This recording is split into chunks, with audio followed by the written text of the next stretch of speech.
নমস্কার বন্ধুরা, কেমন আছো তোমরা? আশা করি সবাই ভালো আছো। সুদীপী কিচেনে তোমাদের সবার স্বাগত। দেখো, আজ আমি মুগ ডাল লাউ কুচি কুচি করে বানাবো। মুগ ডালটা তো আগে ভেজে নিয়েছি, মুগ ডালটা সিদ্ধ হয়ে গিয়েছে। এবার লাউটা দিয়ে দিয়েছি, ফোড়নে দিব।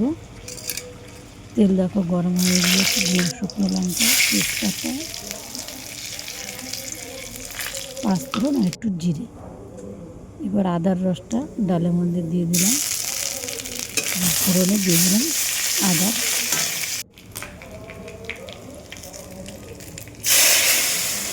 ডালটা ঢেলে দিলাম। বন্ধুরা, আমার এই রেসিপিটা যদি তোমাদের ভালো লেগে থাকে তাহলে লাইক কমেন্ট শেয়ার করো, চ্যানেলটিকে সাবস্ক্রাইব করে দিও। ও ডালটা হয়ে গিয়েছে, এবার একটু কুচি কুচি করে ধনেপাতা দিয়ে দিলাম। এবার নামিয়ে নেব।